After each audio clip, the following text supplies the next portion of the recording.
All right. Hello, everyone. Welcome to the live free edition of Post Perez for May 2025. No, this is not, Rich Fan accidentally making this free. He's not producing the show. If you listen to one of our the penultimate episode of MCU Later on for Daredevil Born Again, you'll know that Rich Fan made something that's should not be for freeloaders, free for at least the broadcast. I think the powers that be said, "Oh no, people watch it live, no, they got it for free." But subsequently, if you actually want to watch that show, you better pay up, pony up, as they say, for premium content Park and premium content Peterson. Yes, my name is WH Park, and of course, always joined by Karen Peterson, the Empress, here at Post Wrestling. And apparently, when the aforementioned Rich Fan heard we were doing a free show, what did he say, Karen? I didn't hear this. You're telling me. We on the blue sky. I made a joke that we're premium content Park at Peterson are giving the premium content away for freemium, and he decided to call you freemium content Park in this economy? Question mark. Well, hey, you know what? Here's the thing: we are a cross border, international sensation podcast. So there's no tariffs on this podcast, either going into Canada or going into the United States. So there you go. We are a tariff free show. So as it should be.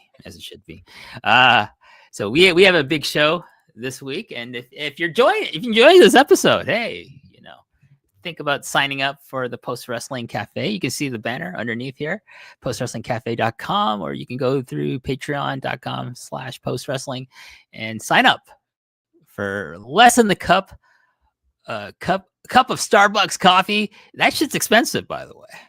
It's really expensive. I sometimes have it. I don't have it all the time. It's not always easy for me to get at Starbucks. It's easier for me to get at Tim Hortons, believe it or not, here in Canada. Tim Hortons a little bit cheaper than Starbucks, but guess what? You also taste how much cheaper it is than Starbucks in the cup. There's no lies. I proud Canadian, but like Tim Hortons is shit. Tell you that right now. But I can't stop drinking it because it's so convenient to where I work, and you can't throw a rock in the city of in the country of Canada without hitting a Tim Hortons somewhere. That's all I'm gonna say. Anyways, Karen, how have you been? We got a lot to talk about this week. I've been busy. It's getting into busy season at the office, just in time we got graduation in a couple of weeks. We got the class of 2029 starting in the fall, which never made me feel so old in my entire life.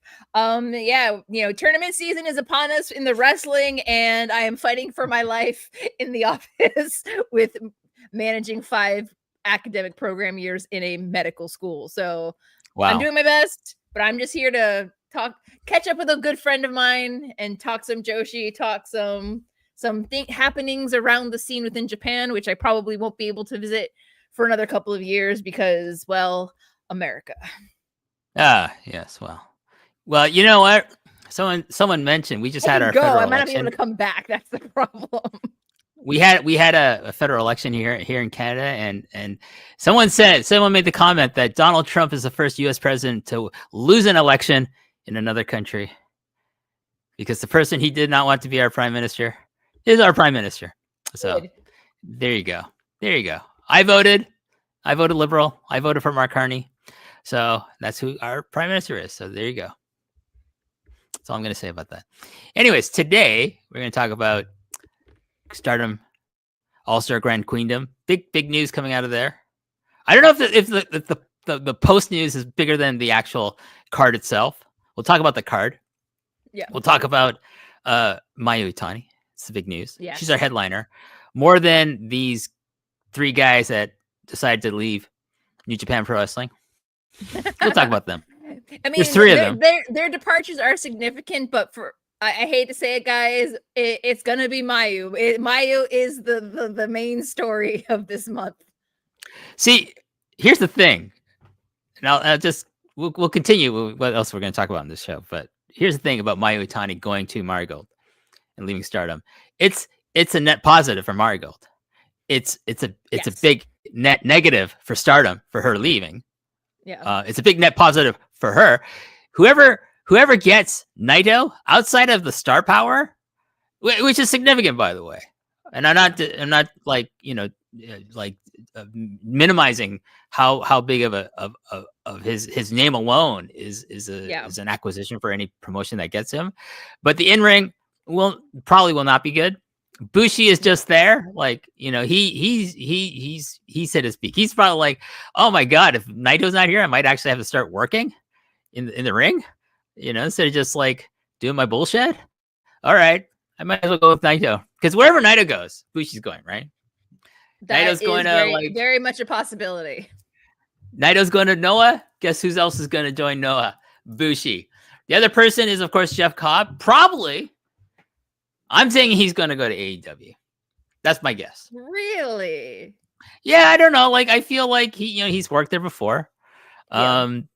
Like, I don't know. I don't like. How old is he again? Late 30s, early 40s ish. I feel for a new person in WWE, that's a little too old, maybe. Yeah. Like I feel they're kind of over.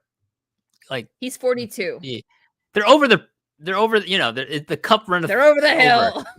Yeah, not for him. Not for him. Like, I'm just saying from their perspective, right? From a WWE perspective, like, their cup runneth over with the amount of like young talent that they have that they want to push. Like, I don't know where like Jeff Cobb would get the kind of push that he would want. Whereas in AEW, like shit, they got Adam Copeland, aka Cope. Can I just say Adam Cope is the stupidest nickname. It makes me sad that that's what they've shortened his name to. But when it comes to Jeff, I feel like AJ Styles was probably a bit young when he left New Japan to go to WWE, but I feel like he could do some in WWE in the sense that it would feel fresh, because with the ye old Forbidden Door, I don't feel like Jeff would have had the send off he would have, because the reaction, like watching that match, which we'll talk to in a little bit, his reaction felt very final, and I feel like he wasn't going to be carrying over in AEW unless they do a complete break from United Empire with him, something completely alone. But we'll have to see. Well, like I have a feeling that Jeff is going to be keeping things very tight-lipped until whatever is in store for him gets revealed. But as long, again, my whole thing, and I'll say this like probably 8 times as we talk about different people leaving throughout the show, as long as their bills are taken care of, their family's taken care of, and they're, it's what they want, that's all that we kind of hope for them. And it's like, would I rather see him in X or Y? Yes. But you know what? At the end of the day, I'm not Jeff Cobb's mom. I've got no say-so. Yeah, I mean, it's entirely possible. He might just be jumping to another Japanese promotion, which I think would probably have more of an impact than if he joined WWE or AEW in terms of like overall industry impact. But we shall see. Like, hey, hopefully, he found a place. He found himself a place to land on his feet and to ply his trade and get a push and get the push that maybe he wants in whatever promotion he lands in, and gets the money that he wants to have. So we look forward to where that's going to happen. So we'll talk more about like Naito and Bushi a bit more as the show goes on. But let's start off with Joshi news front and center here on Post Puroresu. We're also going to be talking about kind of an update on the Champions Carnival running through all Japan. And I got some recommendations. I've been trying to keep up as much as possible. So like I'll tell you the matches I think people might enjoy from what I've seen so far, as well as some Noah news and some updates on an injury in DDT. And yeah, we'll talk about the Fortune Dream show that Keno Kobashi held recently and the results from that. But Karen, what are we going to start off with? We are going to start with, of course, Stardom. Since we're talking about Miss Mayu, we got to get to the point where we can talk about the elephant in the room, which is the probably busiest week for Mayu Iwatani, going from Sunday till today. So on Sunday, Stardom had their second biggest show of the year, it's their biggest show probably ever, because they had over 7,000 people at Yokohama Arena for All-Star Grand Queendom this past weekend. It is on it was a pay-per-view, so of course there's going to be a broadcast delay on Stardom World. I was told it's going to be 10 days before for those who want to see it on Stardom World, you're going to have to wait. I tried to watch it. I did not have a chance to watch it in its entirety for various reasons. But the card was pretty good. The pre-show Rumble had Hanako defeating Akira Kurogane, Azusa Inaba, Fukigen Death, Kyoka Kotatsu. There are so many new names on here. Lady C, Miyu Amasaki, Momokogo, Momo Watanabe, Rian, Ruaka, Tomoko, Inaba, Wakatsukiyama, Yuna Mizumori, and Yuria Hime in 22 minutes and 36 seconds. Hina continued her Future of Stardom championship reign by defeating Rana Yagami in 12 minutes and 14 seconds. Sayaka Kurara defeated Tekla, and apparently the stipulation of this match was that should Tekla lose, she has to join Cosmic Angels.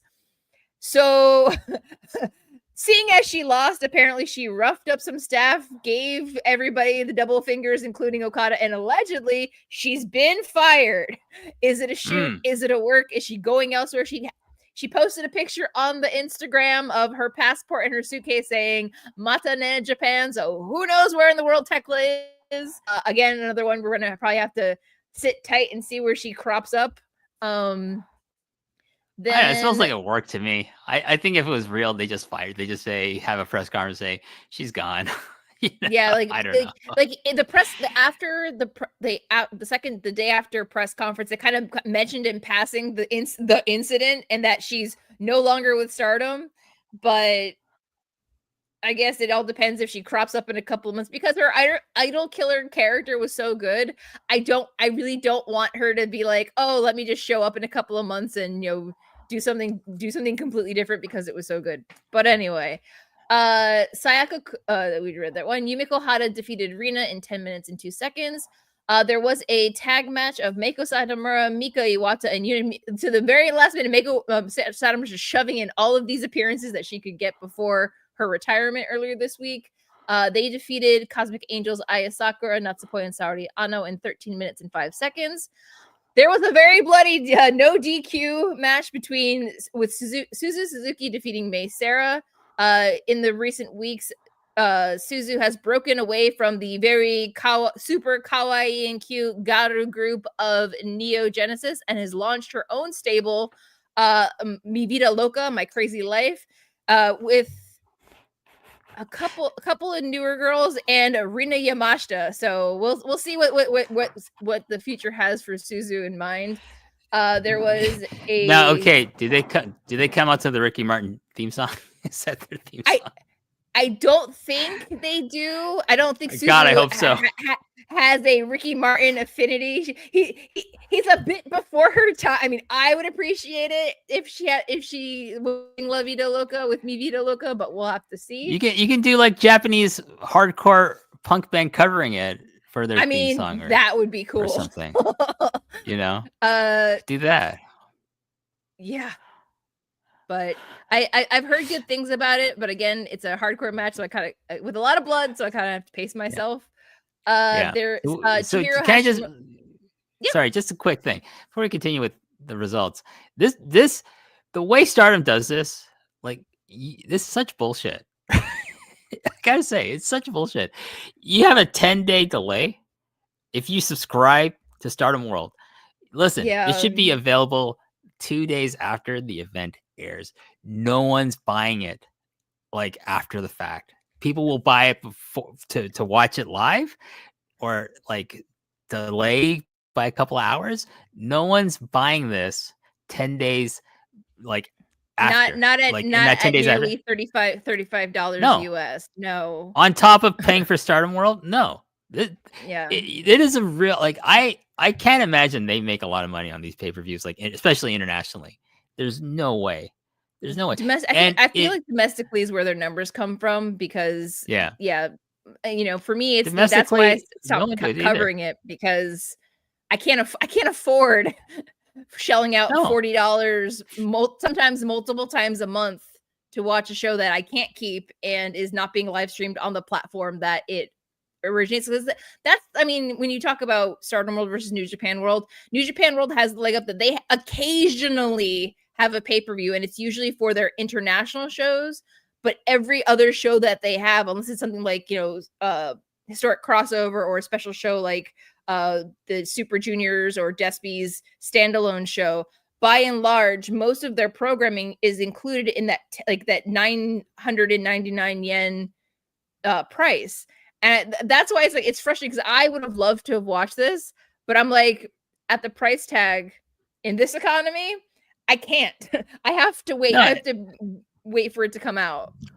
And the whole point is that you don't get the buzz for your shows that you would if more people can watch it at an affordable rate, which would be included like a day after or 2 days after it broadcasts on pay-per-view on Stardom World for your loyal subscribers. There's a thought. And at some point, Bushiroad really Bushiroad, you really got to think about just merging Stardom and New Japan on one like Bushi World. I don't fucking know what you can call Sports, it. Just and then you know what? And then raise the price. Make it 1200 yen a month. That's still like so cheap for us because the yen compared to both the US dollar and the Canadian dollar, and probably the pound, forget it. Like it's so cheap. No one's gonna bat an eye if you increase the price. Yeah. Will people in Japan be upset? I don't think so. Like, forget to both, and you have like a system that's more like Wrestle Universe. That should be your goal, is to make it more like Wrestle Universe. I mean, that's the campaign I've been running for ever since the Wrestle Universe did their rebrand a few years ago, and like there's an embarrassment of riches on Wrestle Universe. And I feel like the Bushiroad products could take a page out of that and create a very competitive platform. Especially now that there's a lot of crossover between the two companies and New Japan, the new parent company of Stardom. I feel like that's where they need to start moving to. But that's no one listens to me. Let's be honest. Anyway, sorry for interrupting you. No, it's fine. As for the rest of the card, Chihiro Hashimoto defended the Sendai Girls World Championship against Meiko in 14 minutes and 55 seconds. And we'll put a pin in that because we're gonna have to talk about Meiko afterwards. The Goddesses of Stardom Championships, Hanan and Saya Ida defeated, surprisingly, they retained over fellow stars Hazuki and Koguma in 14 minutes and 26 seconds. A match I would recommend, even just by the names of it alone, is the IWGP Women's Championship, where Shuri finally put the brakes on Mayu at Victory, getting ready for Victory 10. 21 minutes and 54 seconds. Mayu has finally, after over 700 days, has finally dropped the IWGP Women's Championship. And again, we'll get back to her in a second. And then gets out of the bag, left the company on Tuesday and was showing up at Marigold on Thursday. So it's been a busy week for Mayu. Wonder of Stardom Championship, Starlight Kid retained over her fellow team or stablemate Azumi in 20 minutes and 37 seconds. This not only will Starlight Kid retain the belt, but now she is now the de facto leader of their group Neo Genesis. And Azumi, I'm pretty sure, is not too worried about it because she's challenging for the New Japan Strong Women's Championship the next weekend at Resurgence in Ontario, Canada, against Mercedes Moné.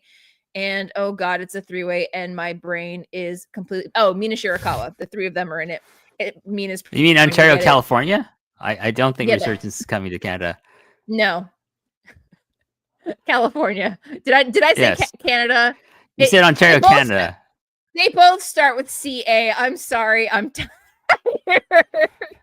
I was just like, wait, is there a New Japan Strong show that I could possibly go see? And I'm not going to go. Canada.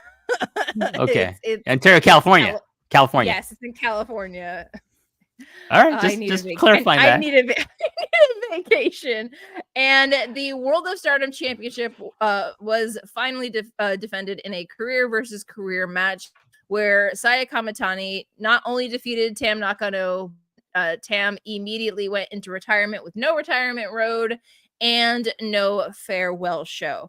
Now, and sidebar for the IWGP Women's Championship, the first person to come out to challenge is Sari, who's kind of like been she chased Mayu a little bit for the belt, and she's kind of had that belt at the forefront of her conversation since she's returned from the US a couple years ago. So that will be the first will be against Suri. It'll probably I would say that one you might want to dog ear for those who are curious about Joshi as something to watch, because I think it's an outstanding match. Now, follow from Tekla has left where she's going. We don't know. Some people say AEW, some people say WWE. I'll believe it when their music hits somewhere and they show up, and that's what's going on. Maika has torn. For those who've kept it close eye on her, she's had her arm taped up for a very long time now. Apparently, she tore the ligaments, her MCL in her elbow. She's asked the company to let her wrestle in the Fukuoka shows this weekend. She is going to be on the Dontaku show on, I believe, Sunday. And then Stardom has a show on the 6th that she and Hazuki and Koguma, they're all from Fukuoka. So that she asked to stay through the Golden Week tour up until Fukuoka, and then she's going to take off. Her return timetable, they're telling her 6 months to a year. She wants to do it in 6 months, but everyone basically said to her, you can try for 6 months, but realistically, if you want to be able to continue wrestling long term, consider a year. So we'll see.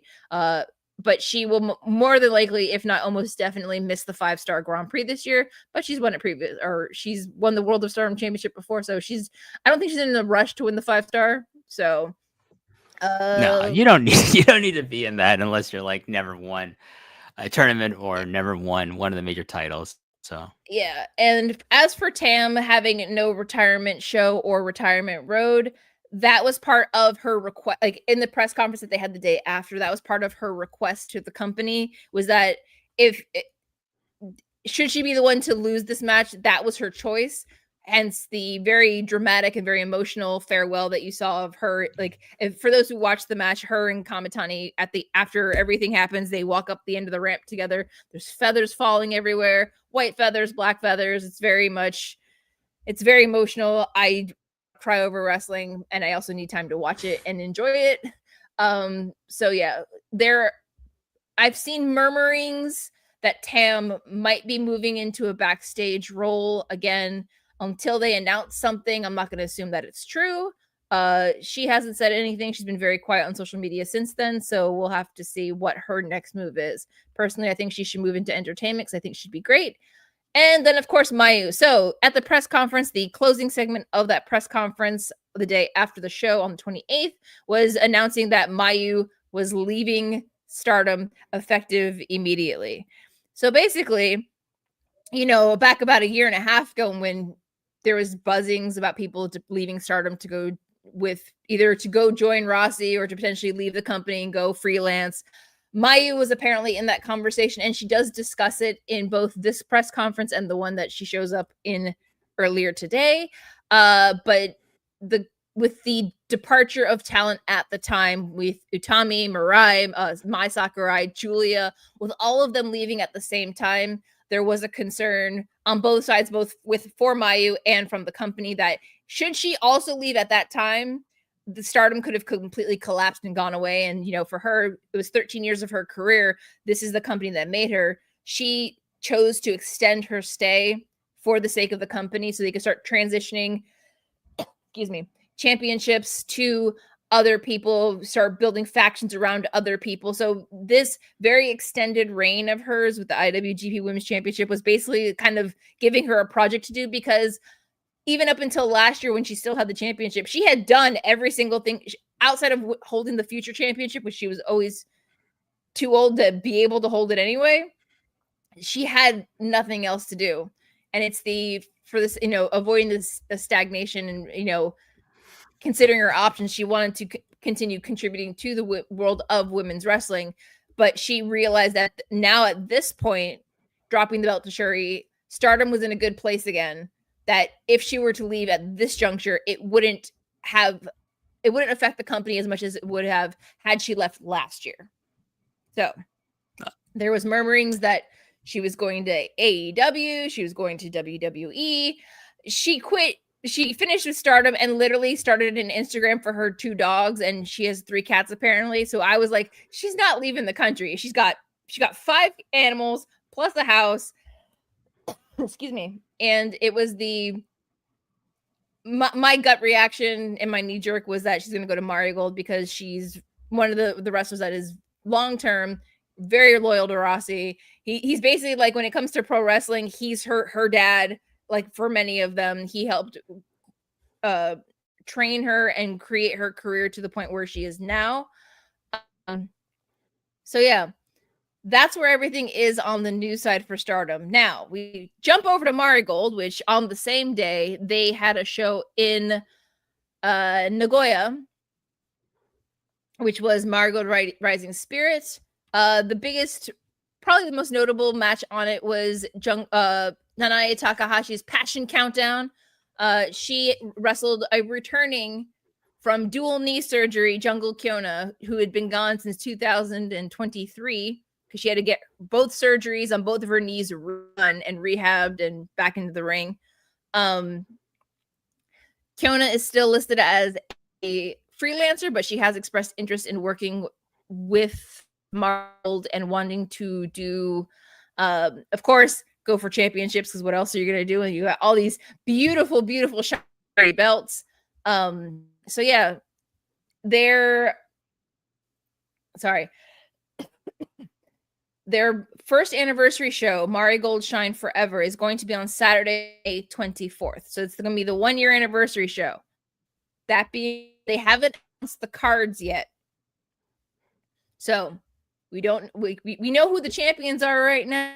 We don't know who they're going to be facing yet. They're trying to finish up their Golden Week tour first before they start announcing cards for that. However, earlier in the week on the 20th why do I have the 20th written down? Sorry. Talking about the press conference today, because to continue Nanae Takahashi's retirement road this coming Sunday, along with all the other Mayu conversations that I'm about to have, Mayu has been revealed as X for Takahashi's next Passion Countdown match. Yeah, it'd be interesting, because Nanae has been like feuding with Marvelous, right? Yeah. They've invaded Marigold and like basically she's spearheading this like feud.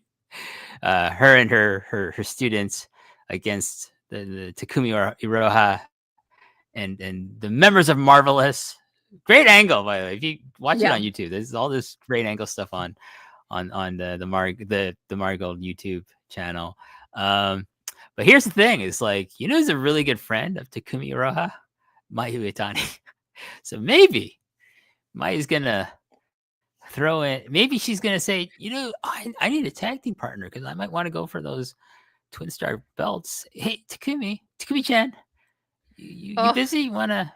Because who are the current tag team champions? It's Nanae, right? And one of her proteges. That is, I believe, it has changed hands since. Why is my keyboard not working? Dang it! Give me a second. But I think a natural like tag alliance for Mayu in Marigold would be like if they're continuing having a very good, robust relationship with Marvelous talent, is Takumi Iroha, who also was, she trained in Stardom, was good friends with Mayu in their training class, and they've always maintained a very healthy, friendship. I feel. When Takumi was doing some stuff in, sorry, go ahead. No, so you when were Takumi correct. was doing stuff in Stardom, she did most of it against Mayu or with Mayu. So I think that would be awesome for like if you followed Mayu's career, like, okay, who would I want to see her team up with in Marigold? It would be Takumi Iroha. That would be a pairing that's fresh and new. Because I mean, Jungle Kyono would be a default, but I don't want them to just like rehash old Stardom pairing like that. But I was gonna say you were right about the Twin Star Championship. I thought Yamaoka was out injured and they had swapped the belt to somebody else, but they are still the champions. So buckle in, guys, because I did a lot of translation from the press conference earlier today about Mayu. So the timeline. Get the timeline for you all at the beginning before we get to it. Mayu makes it very clear the Q&A portion of this video that she and Rossi also corroborated this, they did not have much communication from the time he left until the time she was announced as leaving Stardom on the 29th. Okay. She says, there was no poaching involved with me. There was no poaching of talent involved. She makes it because she gets asked about it during the press conference, and she's very clear about it. She's like, I waited until the press conference finished, and I was considered freelance. My time with Stardom was done, and then I went to Rossi and talked to him about this, and they kind of fast-tracked it from, she's a freelancer, we don't have much time before Nanaya retires, there's an X on the card. We're just going to shove her in there. Okay? Don't come for me. That's what she said. So all you contract tampering freaks out there, just shut your mouth preemptively because nothing happened. And guess what? Contract tampering doesn't exist in fucking pro wrestling. So shut the fuck up about that stuff. Sorry, go ahead. No, I appreciate that. So, of course, the press conference opened with Rossi. He said, of course, the purpose of... He cut to the chase real quick. He said the purpose of the the live stream was to announce a new member to the roster. Of course, ideally, he would have wanted Mayu to be one of the inaugural members last spring, but he understood why she decided to stay behind. Mayu introduces herself as not the Stardom, the icon of Stardom, but the Joshi Puroresu icon. She is the icon of women's wrestling because she's got her sights set. Yes, I would agree. She made it very clear that she talked to Rossi after Stardom formally announced her departure. Of course, her goals, she wants to be a Grand Slam champion in this company too. She said that she is intentionally not going for the crimson red belt right away, because if she manages to get that belt, then she's got nothing left to do, and she just got here. So she wants to start from ground zero and work her way up. She wants to do all of them. She wants to do the Superfly. She wants to go for the Twin Star. She wants to go for the National. She wants to sweep the table. So she's got plans to be there for a while. Rossi, she also mentioned that it was Rossi's birthday and she brought him a birthday cake. It was his 68th birthday. They sang happy birthday. The people in the press conference helped her light candles and they sang happy birthday. And he said her joining Marigold was the best birthday present ever. He's an old man. Just let him be happy. Her roster number on her jersey, because all the talent in Marigold has their own assigned number, kind of like a baseball team. Hers is 219, her birthday. So if everyone wants to know when Mayu's birthday is, February 19th is the day. Let's see. Mayu is going to be in the match for Nanaya Takahashi this weekend. She said, as far as wrestlers go with Marigold, because she was asked who she wanted to wrestle and or team with, she said she hasn't met everyone, but she wants to take time to get to know everybody and make her decisions after she gets to work with people more. Of course, last year at Marigold's very big foundation show, Io Sky was there. So, of course, there is the mention of, we would love to have Io or Kairi or whomever, big talents, Jewel, but to name names at this point of who she would want to wrestle, she doesn't want to put anybody in an awkward position, especially because, there's no guarantee that they'll be able to pull a miracle of having an Io Sky or WWE talent show up in Marigold again, or say never. Of course, given the history between Io and Mayu, the Thunder Rock lore is there. That would be a fun tag for her, and she would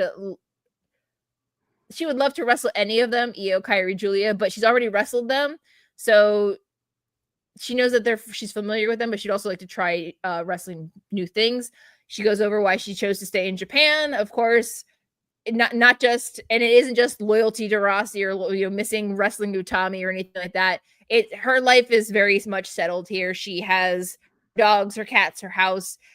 She didn't want to have to uproot all of that or worry about rehoming her pets. So she figured there's plenty of opportunities and promotions within Japan, and she did receive a lot of offers once her free agency was announced. But she had the option to go freelance, but she decided that she likes the structure of working with a corporation and a company, so she doesn't have to worry about negotiating her rates and managing her schedule. She was very, very open with the fact that she's like, I don't want to have to worry about that.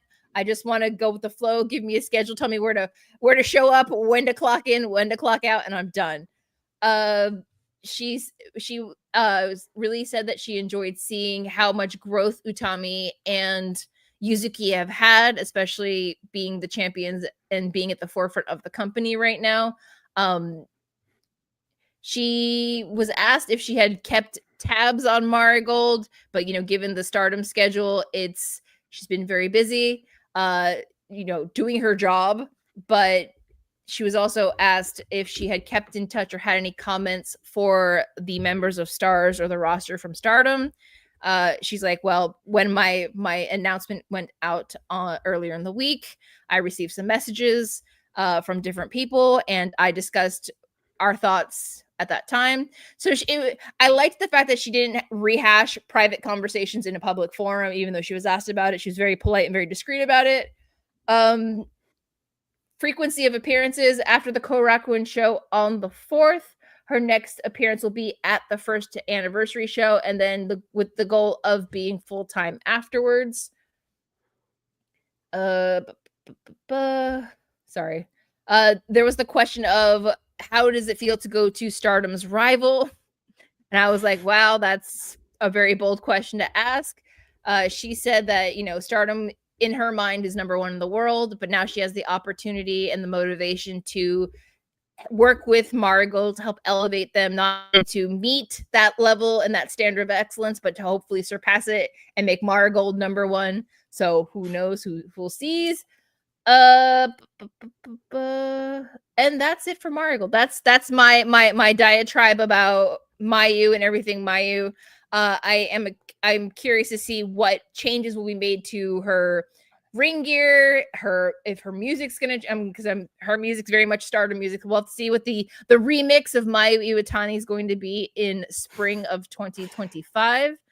And this is just me fantasy booking for a second with Mayu, is that she's never been on a Hana Kimura show because Stardom's usually got a show running opposite it. So my hope is that somehow she can be on the Hana Kimura show on the 23rd, because as far as I can tell, Marigold doesn't have a show scheduled. But again, that's neither here nor there. That's not anything in stone. That's just me being very wishful that Mayu can finally get other than that banger of a 10-minute match she had with Julia, like on the first anniversary of Hana's passing. I hope that it'll be able to scooch over and finally be able to be part of the Hana Kimura Memorial Show lore, which is where I'm going next. On May 23rd, it will be the 5th anniversary of Hana Kimura's passing. Of course, like every year, those wishing to honor her memory are gathering Korakuen Hall once more to celebrate her life with the 5th installment of the show. This year's title is Hanabi, which is fireworks or fire flowers, if you want to literally translate it. Again, like all the previous shows, it's basically a fun show. It's not going to be any serious wrestling, because even the serious people on the card always come onto the show to have fun. All previous shows have been broadcast internationally on Triller TV. I haven't seen any broadcast information for this year's show yet, but that could change by the time, of course, we'll finish the show and someone's going to say something that's it's out there. The card for that right now is there is a dream tag called Kaze to Nami to Wrestling, which is wind and waves and wrestling. So if you could picture this, Minoru Suzuki is going to tag with Konami against your boy Shotaro Ashino and Chihiro Hashimoto. Wow. Konami had a shotgun of beer at Keno's 3rd anniversary show for his YouTube channel backstage to impress Suzuki, and then he yelled at her for getting more beer on the floor than actually drinking it. But yeah, so they're tagging together for that.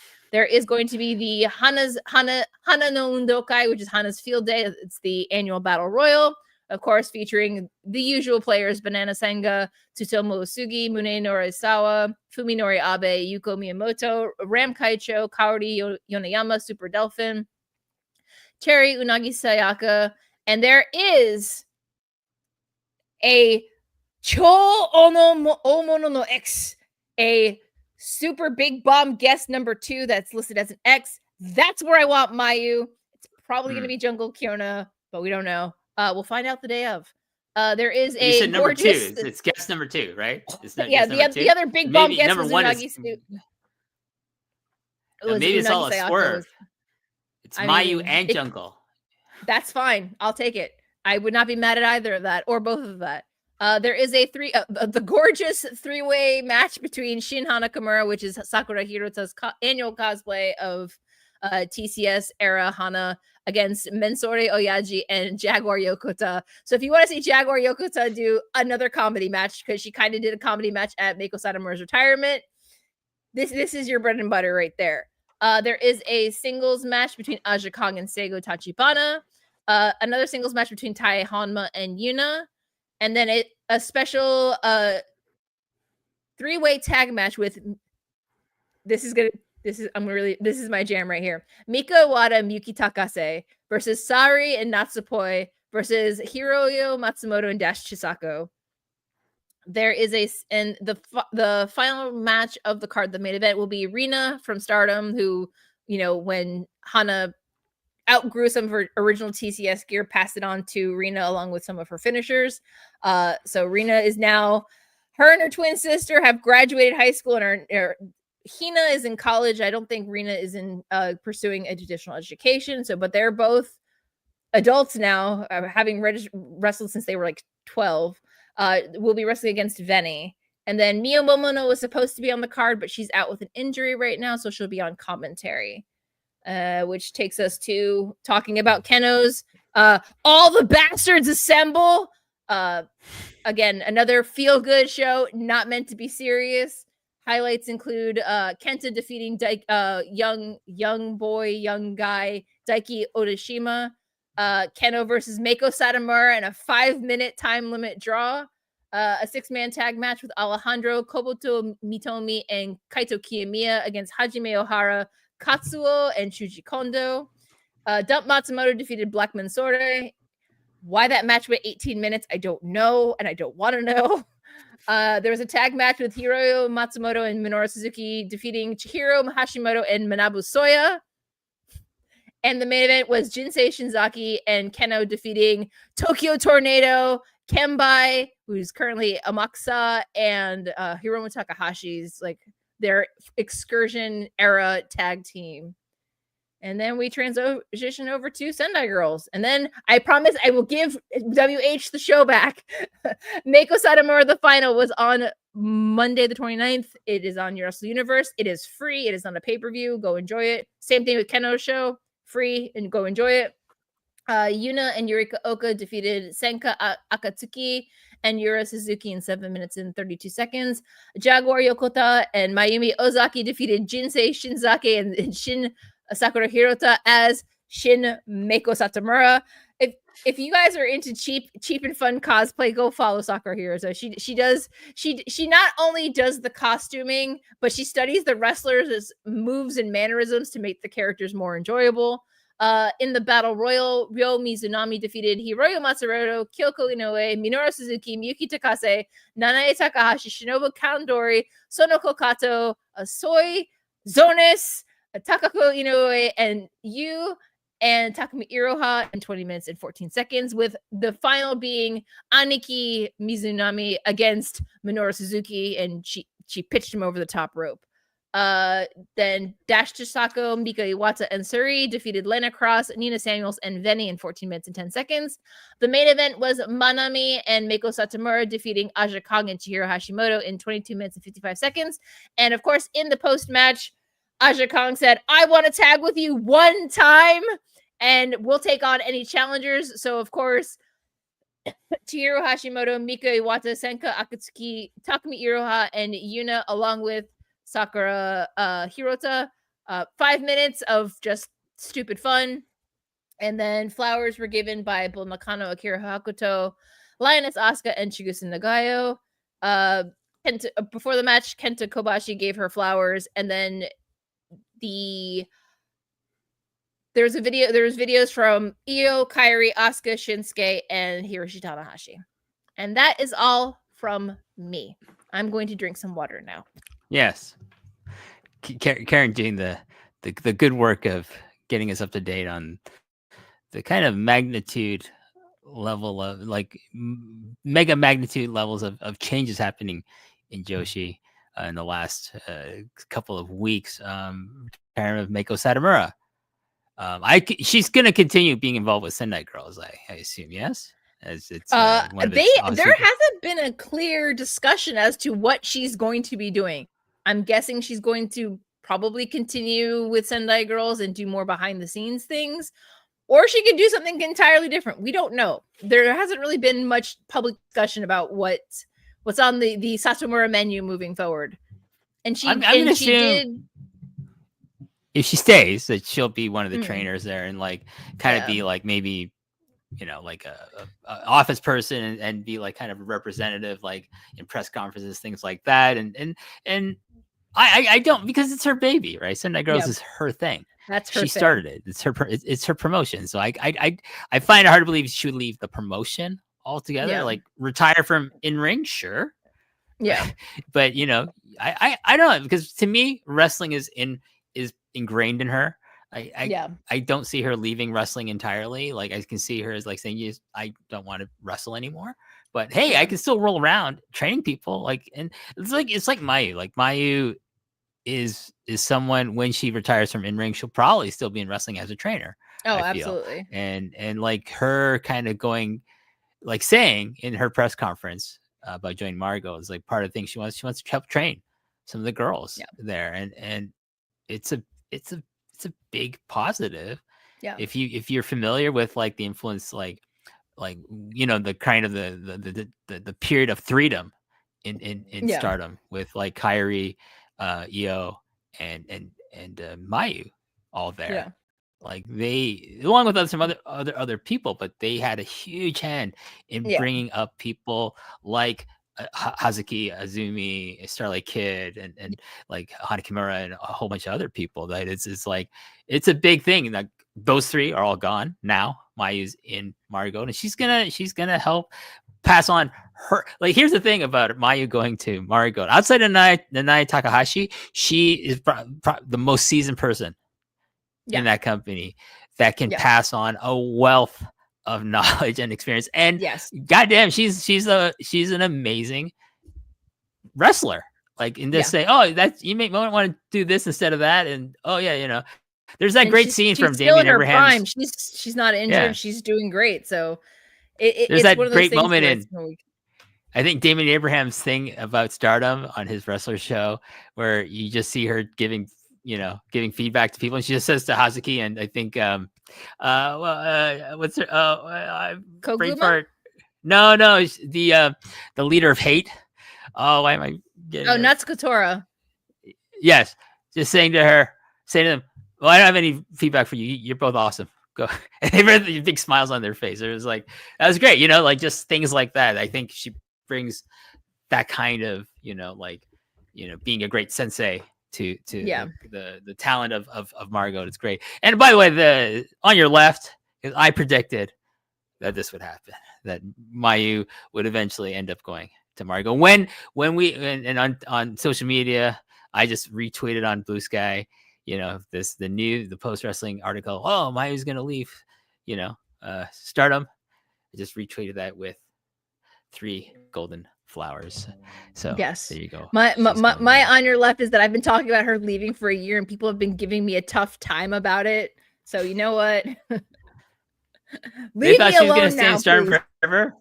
They thought she was gonna stay in Stardom forever. No, I don't know. Like unless you're like, you only watch Stardom to succeed, let them You want the best for them. Let them grow. Let them go where they want to go. Like, to me, people who might give you a hard time are just like Stardom stands and like they don't watch any other wrestling, and then that that's their loss. You can't. I don't think just watching one promotion is healthy or good. But yeah, a lot of big things happening, and I hope the best for Meiko Satomura in all her future endeavors. But let's continue. Let's move on to New Japan. Some sad news. Former New Japan booker and also World Wrestling Federation on-screen authority figure Hisashi Shinma had passed away on April 21st at the age of 90. Andrew Thompson over at postwrestling.com has an article about this. I'm just going to kind of go through some notes that he has on his article. He's been hospitalized for a couple of weeks from around April 19th, but he wasn't suffering from any serious illness. He just, 90 years old, like it's a long life. So he just passed away quietly. Hopefully, it sounds like in his home in Tokyo. The big thing about Shinma that you have to understand, like he was Antonio Inoki's basically like, second in command, his right-hand man in the office. He helped him form New Japan. He also was one of the kind of promoters for the Inoki versus Muhammad Ali match in 1976. Excuse me. Also, Shinma is the one who got Satoru Sayama the Tiger Mask gimmick, and we all know how successful that was and how influential that was. He helped discover Akira Maeda. He helped kind of develop and push for the concept of the International Wrestling Grand Prix, the IWGP, as a concept of like, let's have titles here. We're not just going to use the NWF title or, whatever. Like the winner of a tournament is our champion. No. We're going to have actual title belts. We're going to do it like traditional pro wrestling. And he came up with he helped develop the concept of the IWGP as a governing body for all the titles. And there you go. So that's, I think, a key factor in the identity of New Japan. He helped form the UWF after leaving New Japan. He's a WWE Hall of Fame member in their legacy wing. He was like, as I said, like obviously, apparently I wasn't watching WWF at the time, but he was like their authority figure. Like, so they would just reference President Shinma, says Don Morocco has been stripped of the title and he must face Jimmy Snuka in a cage match at Madison Square Garden. They'd be something like that. That's what they would say, some stuff like that before Jack Tunney, Canadian, by the way, became the president of the WWF, like on screen, that is. Excuse me. Anyways, yes. So he served as the chairman of Strong Style Pro Wrestling, which is kind of like this union of all the promotions in Japan that I don't think really means anything, to be honest. Yeah, he lived until he was 90, and we wish all our condolences to the family of Hisashi Shinma. Very, very important figure, not just for New Japan, but for the wrestling in Japan and wrestling all over the world in general. And then so we talked about Karen Tetsuya Naito, four rounds of negotiations. Is that a work? I think that's a work. I think he just said, nah, you can say we negotiated 4 different times. I don't want to continue here. I think one of the things he kind of cited, he didn't really like bury the company or anything like this.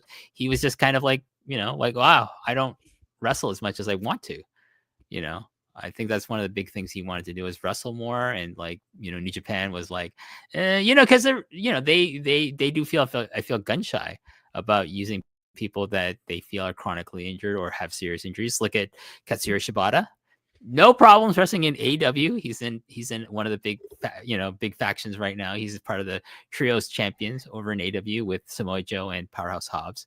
And he's in middle of a program with Moxley and the Death Riders. So they have no qualms about using him.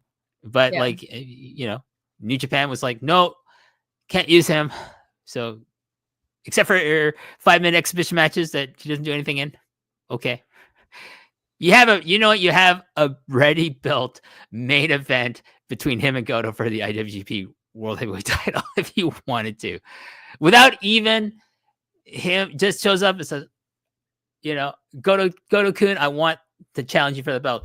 It would sell out Ryogoku. Sell out Ryogoku. It would sell out Budokan. I'm telling you, Shibata versus Goto for that belt now would sell it out, but they won't do that. Anyways, point with Naito is I think they're very gun shy about using Naito, right? And rightfully so, right? Not rightfully so. It's his choice if he wants to do more. I think him leaving is not really, I feel, a negative for New Japan per se, because I think they have to focus. And this is the thing about Tanahashi retiring. They have to move away from Tanahashi, Naito generations. Shinsuke's not there anymore, which is probably a good thing as well. And Goto, the only one really, but Goto's kind of a little bit beneath, under the generation of Tanahashi and Nakamura. So I feel like it's not a bad thing for New Japan for him to go. I think it frees up the top spot, which is what you need. I think having people leave is always a good thing. I don't, and they have enough people. I think the people like Tsuji Uemura, not Shota Umino, by the way, not him. Who no one cares about him, but those two, Oiwa, those are who you got to focus. If Oleg stays, push the shit out of that dude. And then, Gabe Kidd, here's Gabe Kidd if he stays. Yes. David Finlay, please do something. Just here's the thing. Let me quickly say about segueing David Finlay. If he stays, really, you need to put him in a feud with someone who's going to evolve the character of David Finlay. And I don't mean being the leader of the War Dogs. Get rid of that. And just keep him the rebel. Just give him something besides being unfairly compared to Jay White, AJ Styles, and Finn Balor anymore, okay, as being the leader of the War Dogs, the leader of the Bullet Club. Just make him do something different. You need that. The best thing that happened to El Phantasmo, leaving the Bullet Club. Okay? Yeah. That's the same thing you need to do with David Finlay. It was fine for getting him to this point, but he needs to leave now. But if he stays, you have a good mix of top guys who are young, who can carry the company past Tanahashi leaving, retiring, past Naito leaving. Bushi doesn't matter if Bushi stayed or went. Okay. Here's the thing. I think probably he's going to Noah. That's my thing, because I think he wants to get paid, because I think he likes getting paid. And the people who has the most money, Naito or Bushi? Both. But Bushi's got his fucking fried chicken restaurant. I think he does wrestling more as a hobby, to be quite honest with you. Yeah. But I think he just likes hanging out with Naito, to be honest with you. Naito wants to get paid. Who's got money? Cyberfight. Cyberfight's got money. Cyberfight has lots of money. They have more money than Bushiroad, let's be honest with you. And it will be fresh. I think him going to Noah. You can go to All Japan. They don't have the money though. Noah does. I think he would get the push that he wants. He would get the money he wants from Pro Wrestling Noah. It's fresh. He can fight Keno. He can, there is just the promos Keno will cut angrily. Why is this fucking guy here? Great. All this stuff. Keno of his buddy cop bromance with Kenta right now. Yeah, but they both can hate on Naito or something like that, because he's the invader. They could join forces to hate on Naito. And you know what? Here's the thing about Pro Wrestling Noah. They have so many luchadors in that company, right? Yes. Dragon Bane, Alpha Wolf, Galeno.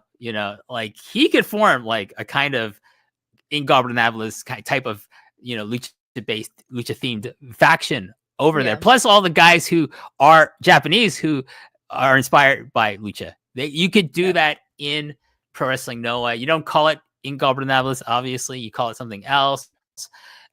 But there you go. That's the place if I'm him, I go there. If I'm Noah, I'm let's try to get him, because he will put butts in the seats for you at least for the short term. So there you go. Yes. That's my thing. He should go there. But yeah, I don't think it's a negative for Naito to leave New Japan. I don't think it's a negative for New Japan that he's leaving. I think it's actually a good thing. And time will tell where he ends up, Karen. Time will tell. Yeah. I did like that he specifically said that he wasn't retiring, and that it's more of the I feel like he just really needs a vacation because Yeah. the New Japan's travel schedule is so demanding that if he's even if he's freelance for a little while, he'll be able to have a more flexible schedule where he's not like grinding on the road 4 shows a week for like multiple weeks at a time. But No one would as be long as like, he's you can happy. do Korakuen and do our big shows. That's all, and then maybe a spot show here and there, whatever you want to do. That's all. Hiroshima said go watch They'll baseball. be fine. Yeah, and he can. Yeah, you can go watch. He can go to be a Yaku fan over there. Yaku being the Japanese word for baseball. But with Bushi leaving, it was announced that Robbie X will be taking Bushi's position in the upcoming Best of the Super Junior 32. Teton will be the CML luchador, taking part in the league. And so let's talk about the A block. It will consist of Kushida, Master Wato, Ninja Mac, Hiromu Takahashi, Kosei Fujita, Francesco Akira, Clark Connors, Robbie X, Yoshinobu Kanemaru, and from Dragon Gate, Dragon Dia. I really think this, I gotta hope not Hiromu again leading this block. I think he'll do very well though. But you know what? This is Francesco Akira or Kosei Fujita's tournament to have an A block, I feel. In B block, El Desperado, Ryusuke Taguchi, Yo, Kevin Knight, Teton, Robbie Eagles, Taiji Ishimori, Sho, Nick Wayne, and Mao. This is a little bit more open. Of course, Desperado, current IJPW Junior Heavyweight Champion. He will probably do very well. He'll probably lose a couple to set up future title matches. Unfortunately, probably one will be with Sho, unfortunately. But I feel Teton and Robbie Eagles will both get a pretty good push. I think if Teton, pretty much he's with New Japan full time in their junior division, Teton will get a big push. So I'm hoping my hope is that the finals are Teton versus Kosei Fujita in the Best of Super Juniors final. But you can check out a great article, a preview article by Jack Wanon over at postwrestling.com. And he talks about the schedule for the thing. So go over there. If you want to know more of that, go to postwrestling.com, click on the article by Jack Wanon about the Best of the Super Juniors 32. Let's talk about they had a big show, Karen, in Hiroshima on April 26th at the Sun Plaza. 3,000 spectators, 3,000 fans showed up in the IWGP Tag Champions Decision match. Hiroki Goto and Yoshihashi took on former champion with Jeff Cobb, Callum Newman, and the Great Okan, also a former tag team partner, IWGP Tag Team Champion with Jeff Cobb. And the winners were Callum Newman in 16 minutes with the Prince's Curse over on Yoshihashi. No, he's, can't pin Goto to set up their title match, but you can pin his tag partner. What amazing booking there. Anyways, Newman Okan are the new champions. They're the 109th IGP Tag Team Champions. Wow.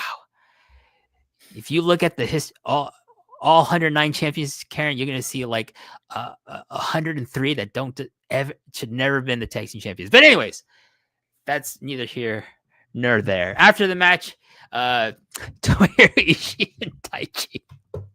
What a pair. What a pair. Made the challenge for the belts. And Callum Newman stated that he will be responsible for the new generation New Japan. I gotta get to Callum Newman in a second here. Okay, Goto stated that he accepted the loss in today's match. Of course he is. He doesn't want to be the fucking tag champions. He's too busy being the world champion. But he will not suffer the humiliation of losing the world heavyweight title as well. Well, if you're facing Callum Newman, don't worry, Goto. You're not losing the belt to this dude. Okay. This is one of the most egregious examples of padding out someone's reign, Karen, in professional wrestling history, in professional Japanese wrestling history. I do not get how you think Goto in Fukuoka is going versus Callum Newman. No offense to the guy, he's talented. I don't think he has any charisma.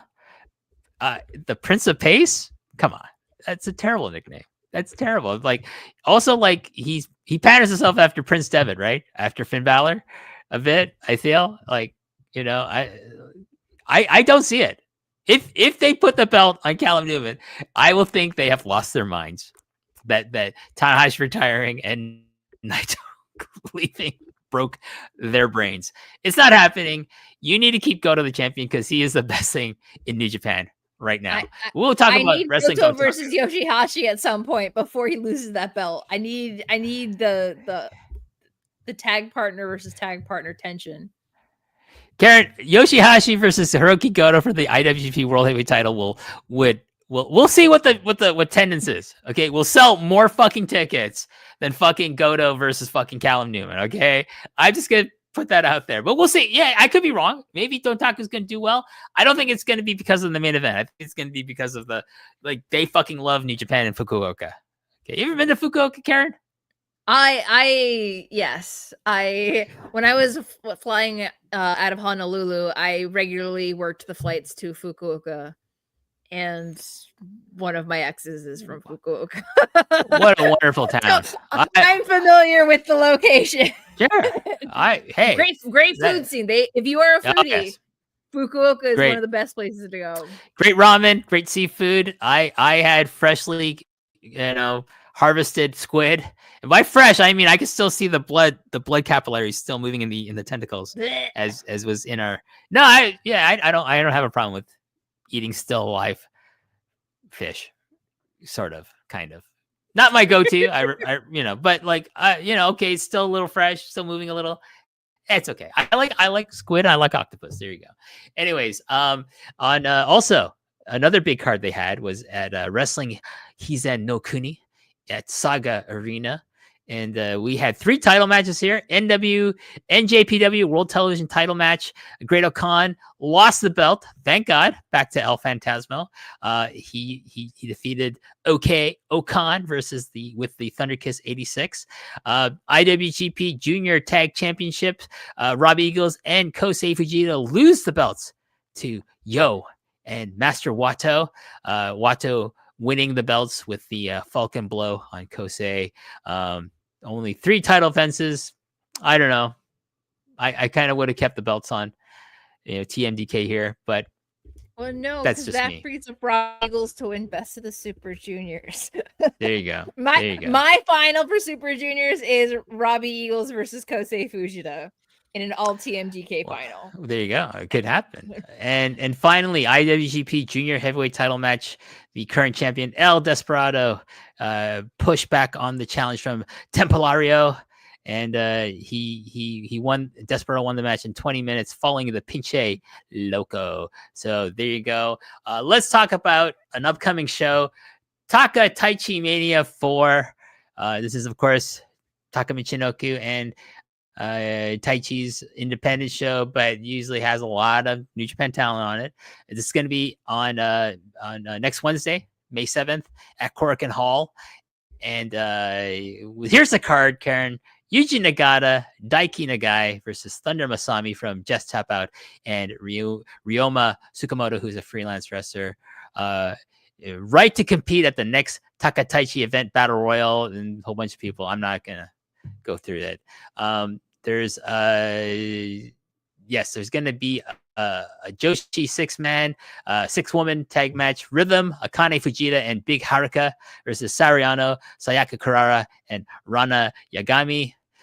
Tomoka Inaba from Just Tap Out versus Azusa Inaba from Just Tap Out. Special single match, Aoi from Just Tap Out versus X. Guess who it won't be? Mayu Iwatani. That's who it's not going to be, because she's not Bushi Road affiliated anymore. Okay. Taichi and Tomohiro Ishii versus Jun Akiyama. What the fuck? And Zack Sabre Jr. What the Uncle June and Zack Sabre Jr. teaming up? Oh yeah. Give it to me. Give me what I want. That'd be a good match. Special single match. Jesus Christ. Taka Michinoku versus Hiroshi Tanahashi. You know what? I'm just gonna watch. Really, here's what I'm gonna watch from this show: the special semi-main event tag match, Taichi Ishii versus Akiyama ZSJ. That's it. I'm not watching Taka Michinoku versus Hiroshi Tanahashi First of all, it's beneath him.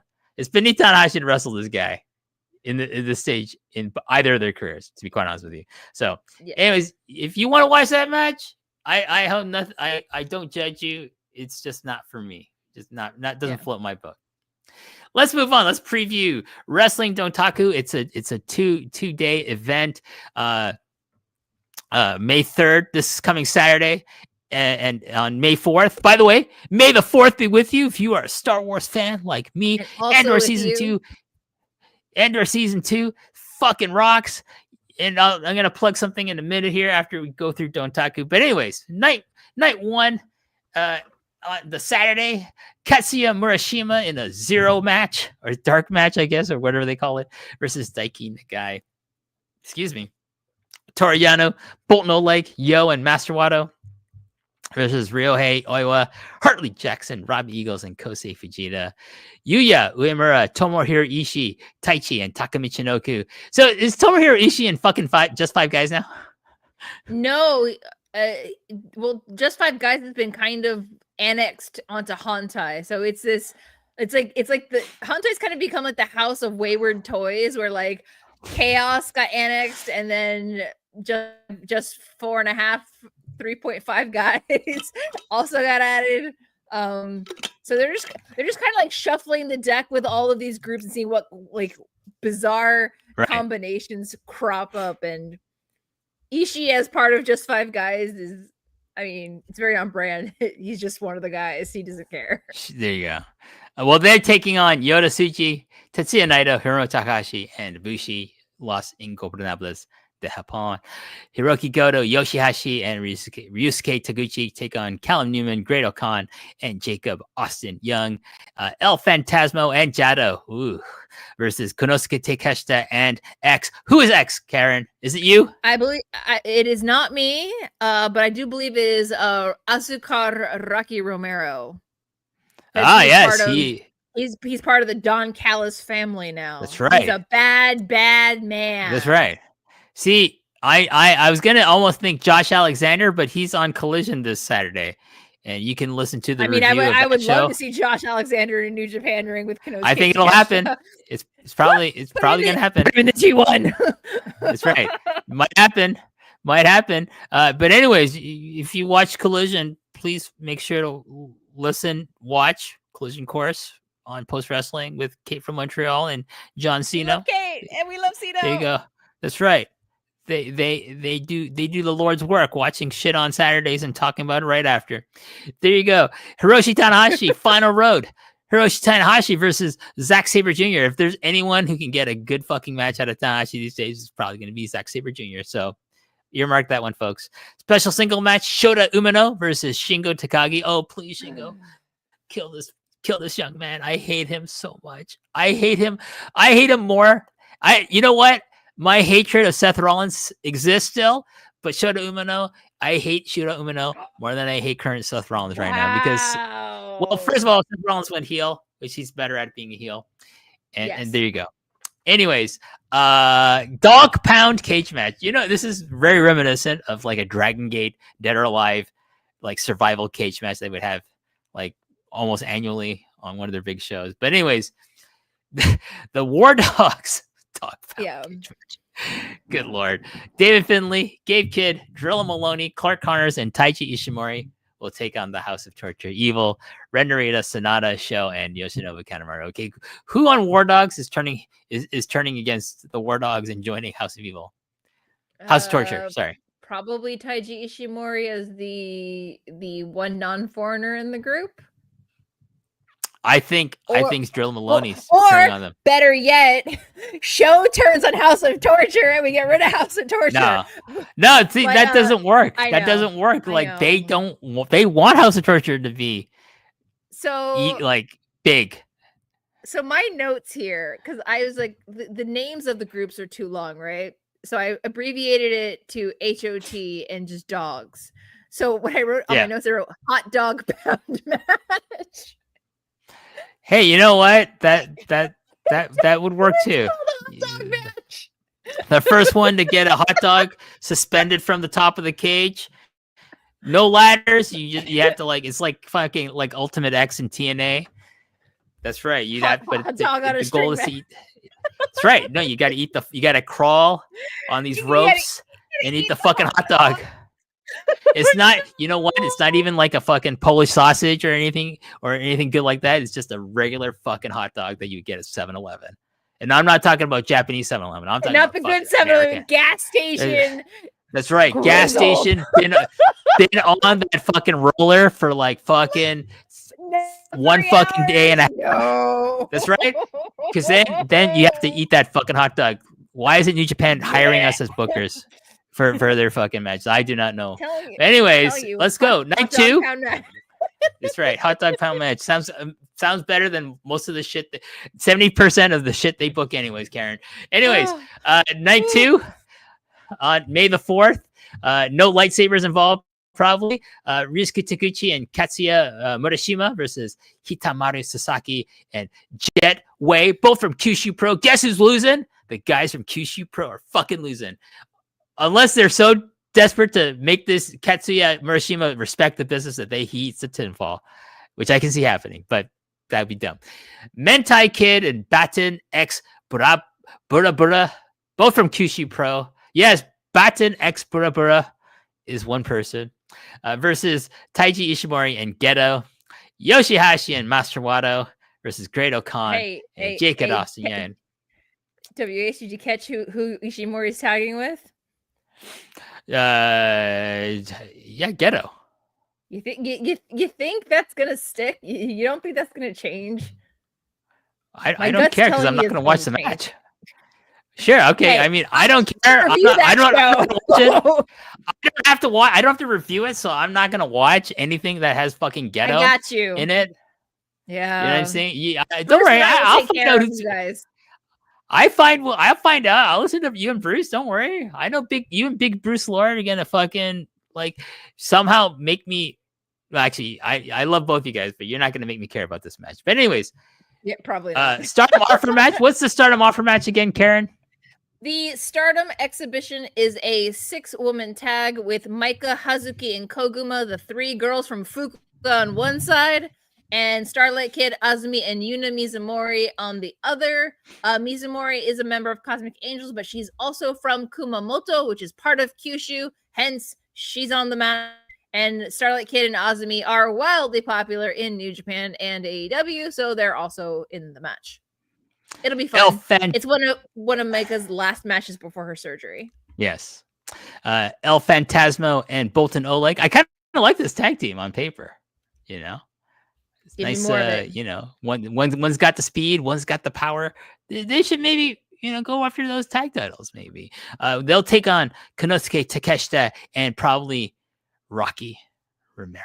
Yes, evil Rocky Romero. How dare he turn on Ishii like he did? The dastardly Rocky Romero. Hiroshi Tanahashi, Toru Yano, Ryota Chikuzen from Kyushu Pro, and Tajiri. Yeah, he's also in Kyushu Pro. Yeah, we'll take on Zack Sabre Jr., Ryohei Oiwa, Robbie Eagles, Kosei Fujita, and Hartley Jackson. I'm gonna take a wild guess and say poor Hartley Jackson is gonna eat the pinfall on that. Shota Umino, Tomohiro Ishii, Taichi, and Taka Michinoku take on Shingo Takagi, Tetsuya Naito, Hiromu Takahashi, and Bushi. And this would be the last match, right? For Naito and Bushi? Is this their last match? Correct. It is their last match. So you expect the roll call, expect some tears to fall in Fukuoka? I feel like they might wait until after the next match because Tsuji's in the next match. I don't know if they would do the roll call without Tsuji in the match, in the group. Right. Well, we'll see. It could be wrong. Maybe though. they'll do that. We'll see. They could. He retains. Completely right. I think he's retaining. IWGP Global Heavyweight Championship. Yota Tsuji will take on Yuya Uemura, his generational rival. I think he's keeping the belt. Yeah. It should be a good match, regardless. Yes. And finally, what should be a semi-main event is Hiroki Goto defending his world heavyweight title. His world heavyweight title against challenger Callum Newman.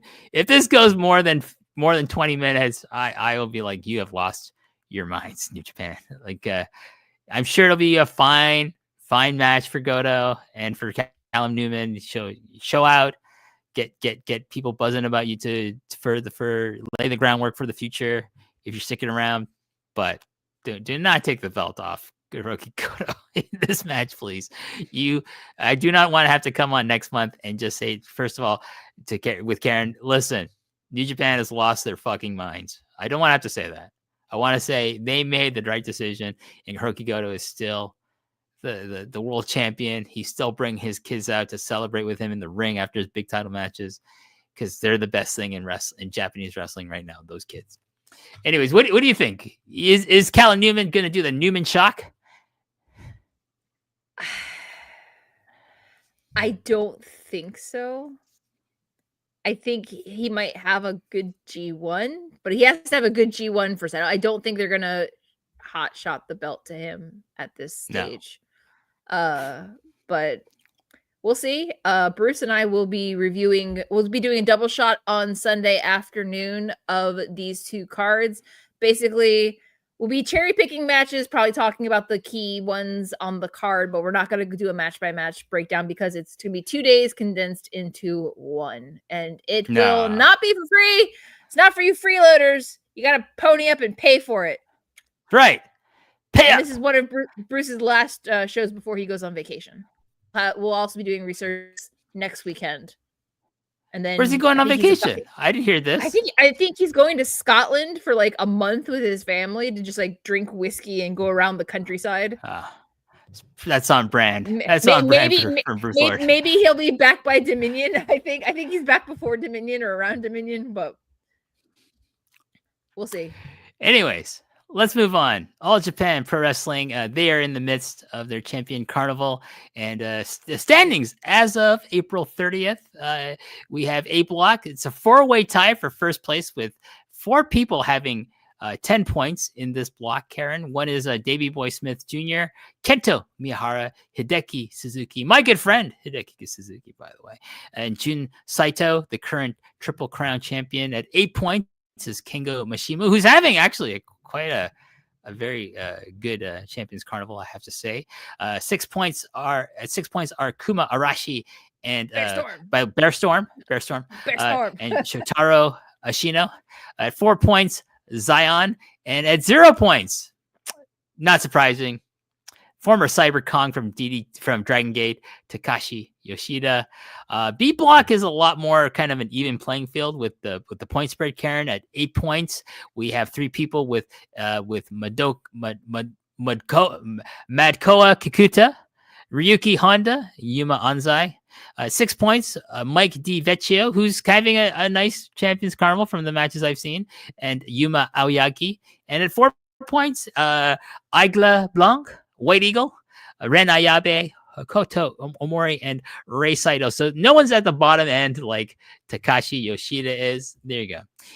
Anyways, I'm gonna give you some dates and matches that I've enjoyed, that I think people, if you want to check out the Carnival, get a sampling of what All Japan is kind of like these days. These are the ones I would recommend. From April 28th, Yuma Aoyagi versus White Eagle. From the I'm going backwards here. So I'm going to go backwards chronologically here. From April 26th, Yuma Anzai versus Ren Ayabe. From April 23rd, Kengo Mashima versus Shotaro Ashino. From April 19th, Kento Miyahara versus Shotaro Ashino, and Ryuki Honda versus Yuma Aoyagi.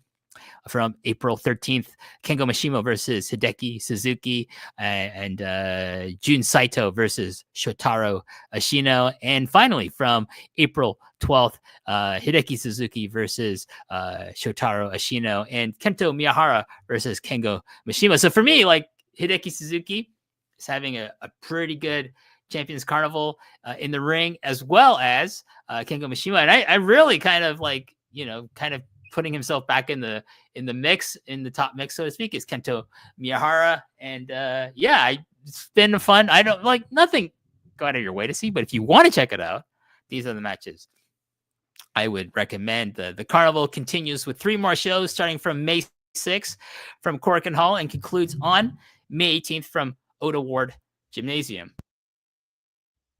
Moving on to the world of pro wrestling.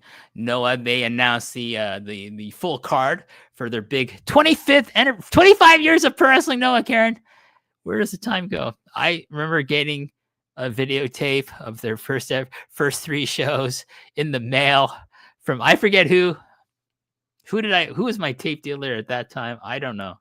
I forget, but it's been a long time. I don't even have a VCR anymore, Karen. This kind of happened from Ryogoku Kokugikan Sumo Hall, for those of you who don't understand Japanese, on May 3rd.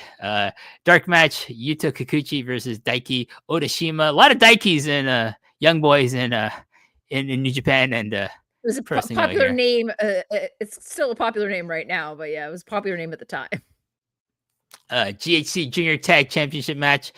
Amasaka and Junta Miyawaki will take on Dragon Bane and Alpha Wolf. This is their second title defense. Masaki Kitamiya, Shuei Taniguchi, Harutoki, Alejandro, and Kai Fujimura versus Mohamed Yone, Kazuyuki Fujita, Atsushi Kotoge, Hajime Ohara, and Black Menzure. I do not even know what the point of this match is, because half these guys are really fucking old, or they're comedy wrestlers. Hayata versus Tadasuke, special referee Manabu Soya. I think, well, this guy's totally biased. He's gonna beat the shit out of Tadasuke for turning heel on him. You know, you're joining up with Team X 2000. That sounds like a Tadasuke problem. That's not my problem. This is true. And you know what? He deserves it. If some of you freeloaders don't know, I hate Tadasuke. I hate this guy. Not as much as I hate Shota Umino or Seth Rollins. But my God, I hate Tadasuke. I hate most of the members of the Rotellas, to be quite honest with you. But anyways, GHC National Championship match. Galeno, the current champion, will take on Bruiser Brody Wannabe. Saxon Huxley in his first title defense. Do not drop the belt to this guy. I don't want Galeno to lose this man. This man is huge. And, you know, he needs to follow in the steps of his brother, Dr. Wagner Jr. And he needs to go on and, you know, he needs to go on and try to follow the path of his brother, becoming, you know, he's already started with the national title. He needs to win those GHC World Tag titles, and then he needs to win the GHC World Heavyweight title. Give me what I want. Give me Galeno as a Grand Slam champion in this fucking company. GHC Tag Championship match. Jack Morris and Daga. Daga, poor man's Omos. Let me just say that right now. I miss you, Omos, bro. What the fuck? Why are you not here? They don't even use you, man. Fucking WWE. They're gonna take on Keno and Oka Sasaki in their first title defense. I kind of feel Keno and Oka Sasaki, they just formed this new tag team, right? This new unit with Kenta. I think they're getting the belts. Yeah, probably. And I don't mind that. I don't mind poor man's Omos and Morris losing the belts. Poor man's Jack Morris. Poor man's Drew McIntyre. Yeah, that's right. I said it. GHC Junior Heavyweight Championship match. Eita taking on Yohei. I don't think Eita's losing this belt, but I could be wrong. Special tag match. Jun Akiyama making his return to Pro Wrestling Noah. And Takashi Sugiura take on Tetsuya Endo and Owada-san. And this is to try to convince Tetsuya Endo to come on, get off that dark path, hanging out with, you know, Ozawa and fucking Jack Morris and fucking Yoshitatsu. You need to come back to light. And you know who one of his mentors was in DDT when he's still in DDT, Karen? Fucking Jun Akiyama. So Jun Akiyama is going to suplex some sense into this young man and slap the shit out of him, hopefully. And then he's going to see the light. I doubt it, but that's the hope. He can certainly try. That's right. 25th anniversary special Arc Legend single match. Naomichi Marufuji versus Kaito Kiyomiya.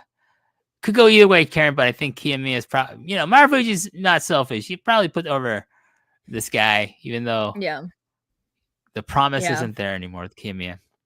But probably put him over, which he should do. And finally, here we go, Karen. Ozawa, the current GHC heavyweight champion, taking on your boyfriend, Kenta. Just kidding. My hot Oshi, my first Oshi. That's right. in Her Japanese first. wrestling. You know what? You might want to explain to some people, what does it mean to have an Oshi? All right, Oishi. so Oshi is the it comes from the verb also to push, so it's like the person you're like all in on, your favorite wrestler in this case. Another Oshi for me would be Tanahashi, obviously. Show before House of Torture, those kinds of things. So it's basically like the one you cheer, whether they're good, they're bad, they're broken down, they're doing their best. You just throw all your energy. And it also comes from idol culture, where you have your favorite, singer amongst a group, and you cheer for them. So yeah. So you get Kenta, the light sticks and the fans. I actually have a Noah light stick from when my friend did her study abroad here with me. She brought me a Noah light stick, and I feel like I might need to put some fresh batteries in it so I can just cheer for Kenta. There you go. Might be the only one cheering for Kenta, but I'll do it. I think Kenta should win the title. I think Ozawa's he's mission accomplished with him. He'll be fine. I think, as to make the fans feel good, they want to see this guy win the belt. Yes. Just fucking give it. And you know what? Push this unit. They want the 2013 Noah high. Yeah. They Sasaki and Keno as tag champions, and Kenta as a GHC heavyweight champion. It makes total sense. It really going to solidify them as a top faction in this company. They just need to get maybe a junior tag combination to join them, and they'll be fine. They'll be fine. And I think Kenta it's their 25th anniversary. You don't need fucking Ozawa to still be the champion. Give it to fucking Kenta. Have him at least hold it for like 3-4 title defenses. He can drop back to Ozawa, or he can lose it to fucking, I don't know, Kiyomiya, whoever. Just let him win the fucking title one more time. 4 title defenses. Yeah. He get to the N1 victory, which is usually in August, or lose it before then. Either's fine. Yeah. Or lose it to the winner of the N1. There you go. Yeah. Let's move on. I just wanted to talk about give an update on DDT wrestler Masahiro Takanishi. He unfortunately suffered a cervical vertebrae fracture in KOD Openweight Championship match with Chris Brooks on March 20th. Takanashi did have successful surgery and is currently undergoing rehabilitation. It's reported he can only move his toes by 1 millimeter, but that is pretty good progress for someone with the kind of injury that he got. So he's really hopeful to make a full recovery and to come back to the ring. And of course, we here at Post Wrestling wish him the best of luck in his recovery, and then hope that he can come back to the ring again. DDT did announce a big match for their Dramatic Dreams Volume 12 show on May 17th at Osaka City Kinshukai Sumiyoshi Community Center, and that will be Konosuke Takeshita making a return appearance to his home promotion, where he made his name and got trained and everything. He'd be teaming up with Yuki Ueno, and they'll be taking on Daisuke Sasaki and Dick Togo. So there you go. Takeshita just all over the place, Karen. AW, New Japan, and back in the place where it started for him, DDT, Dramatic Dream. He's gonna maximize those 3 contracts he's got going on. That's right. Get paid like you and me on the postwrestlingcafe.com, the Patreon, the cafe. Pony up. This is almost over. It's almost over. We're giving you more than 90 minutes. You better fucking appreciate it. Fortune Dream, we're just going to go through the results from April 16th at Korakuen Hall. This is, of course, the Ken Kobashi produce show. First match, Tradition Dream, Jun Akiyama versus Daiki Odashima, with Taman Honda in his corner. Akiyama wins in 9 minutes 36 seconds following an exploder. After the match, this little fucking punk Odashima refused to shake Uncle Jun's hand. You're gonna get a beaten, kid. Let me tell you something. Didn't shake this legend's hand. The fuck. Best dream match: Shuji Ishikawa and Lady C from Stardom. This is like 2 tall people right there versus Masato Tanaka and Sayaka Unagi. Masato Tanaka is the winner in 11 minutes, 8 seconds, following a sliding D on Lady C. Couldn't even hit fucking Ishikawa with it. There you go. Ishikawa wouldn't even do the job for fucking Masato Tanaka. What a guy. What a guy. Incomparable Dream, Quiet Storm, and Andy Wu versus Yukio Naya and Junta Miyawaki. Naya wins in 9 minutes, 35 seconds, following the Sakai Ichi no backdrop on Andy Wu. A special 3-way talk battle. Kena Kobashi, Jinichiro Tenryu versus Tatsumi Fujinami. And apparently, Tenryu speaks like sumo. He like talks in like an old sumo style.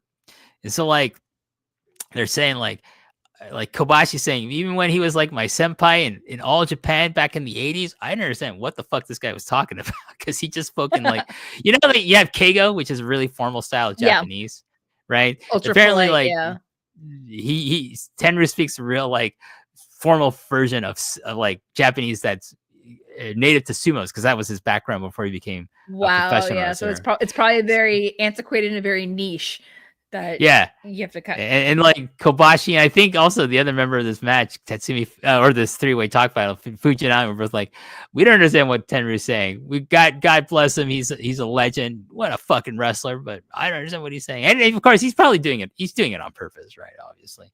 But anyways, the Roar match dream, Minoru Suzuki representing Pancrase Mission, Takashi Sugiura from Noah, and Mitsuya Nagai from Tradition, which they took on Masakita Miya, So Daimonji from Land's End, and Sugutaka Sato from Tochiki Pro. And the winner, of course, Minoru Suzuki, because this man does not do jobs, even when he's not even in New Japan anymore, in 16 minutes, 1 second, following, of course, a gotch-style pile driver on Sugutaka Sato. Sugutaka being the pin eater because he's probably the lowest man on the totem pole on the other side. And this whole fucking match. Anyways, finally, Fortune Dream. Meiko Satomura and Sari versus Hiroyu Matsumoto and Yu. And it was Chihiro following a high angle powerbomb on Satomura.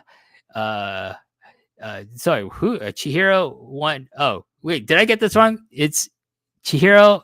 Who's in this match? Did I get this right? It was like, oh, I guess no, it was maybe Chihiro Hashimoto. Yeah, sorry, Chihiro Hashimoto. Anyways, following a high angle powerbomb on Satomura. Yeah, there's no way fucking Satomura is taking the pinfall from fucking you. No offense to her, but she's probably Chihiro Hashimoto. Sorry, my notes were a little wrong here.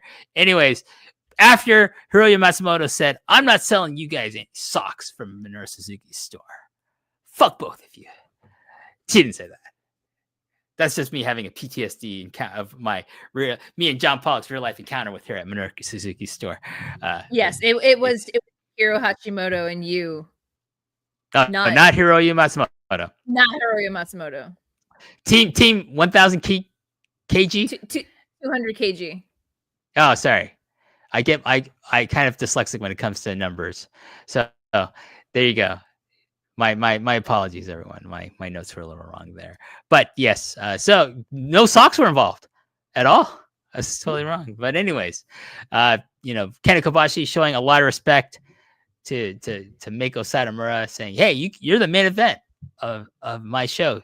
And Meiko thanked Kobashi for allowing her to compete in Fortune Dream since 2014. She's been a staple of these cards, and I'm sure she'll come back in a talk battle in the future with Kena Kobashi. I hope so. Maybe with Tenryu, and she'll be like, I don't understand what he's saying because he's speaking sumo.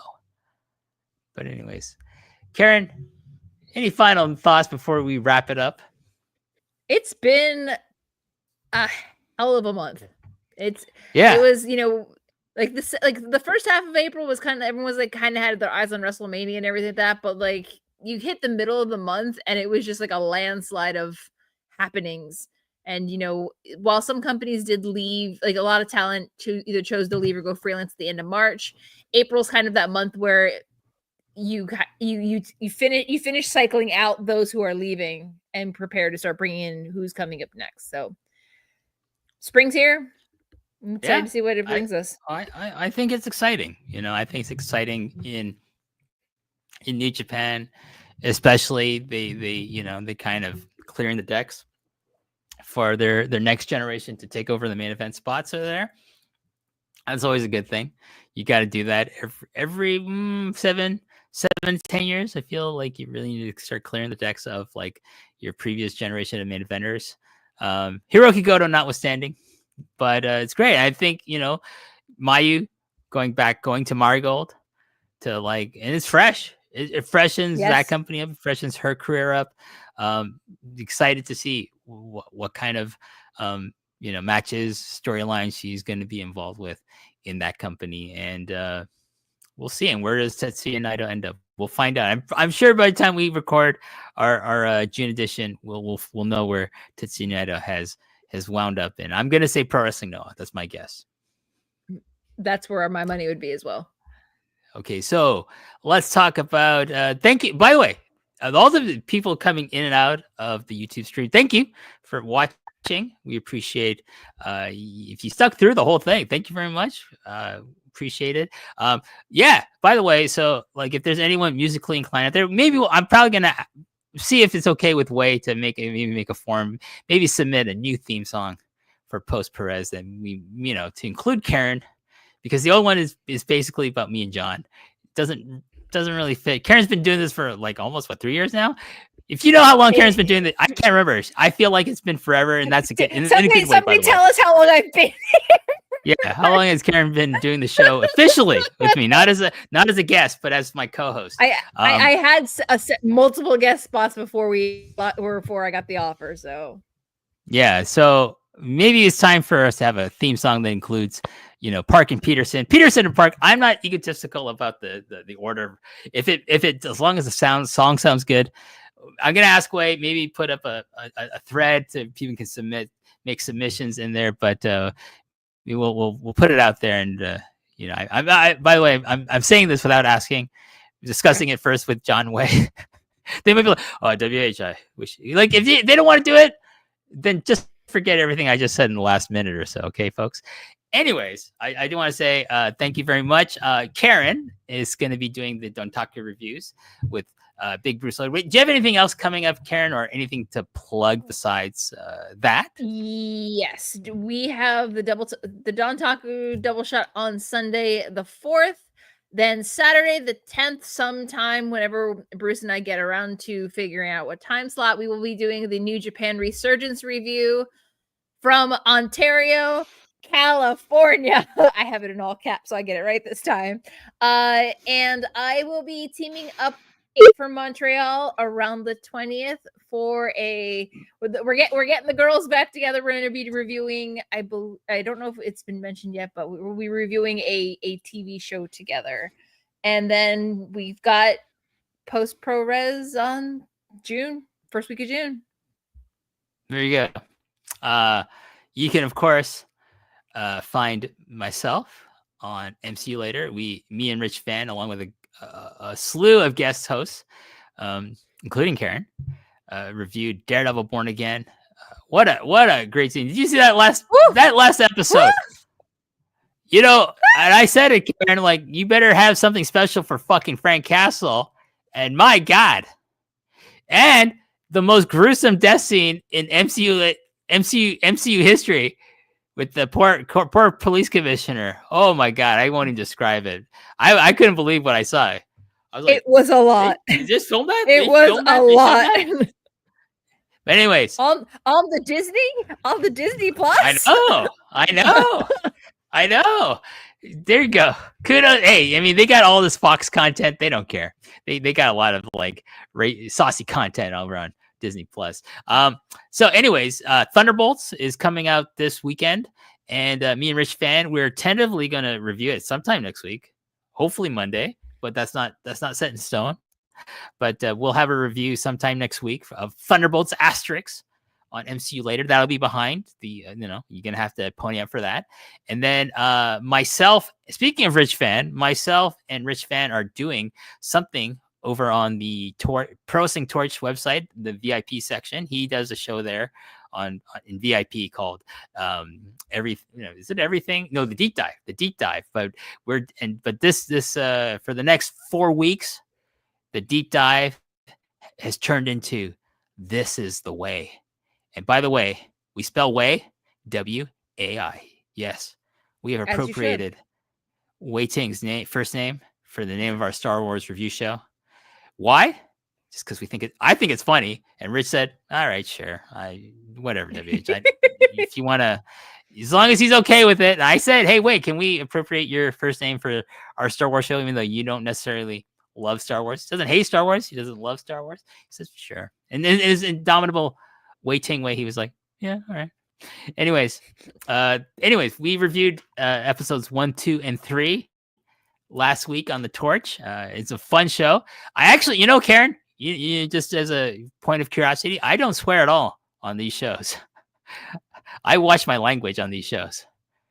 If you want to hear clean WH, maybe that's an incentive. Do I just bring it out of you? It's very no. Or is it's this platform. You're visiting somebody else's house. That's what it is. I don't want to offend Mr. Wade Keller over the Torch.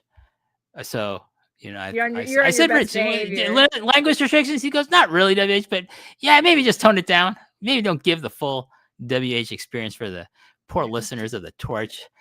And I said, okay, no problem.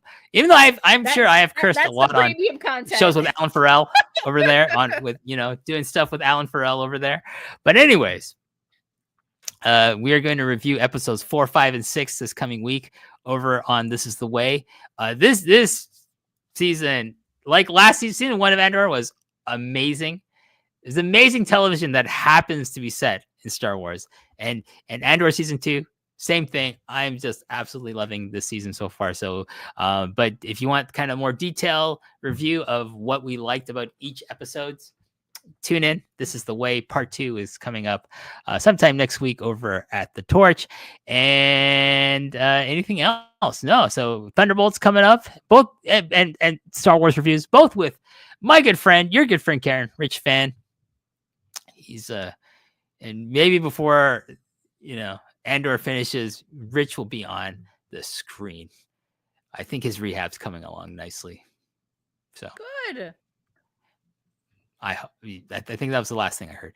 But anyways, thank you everyone for listening and watching here on YouTube post ProRes. My name's WH Park. This is Karen Peterson. And until next time, we shall say goodbye. Bye.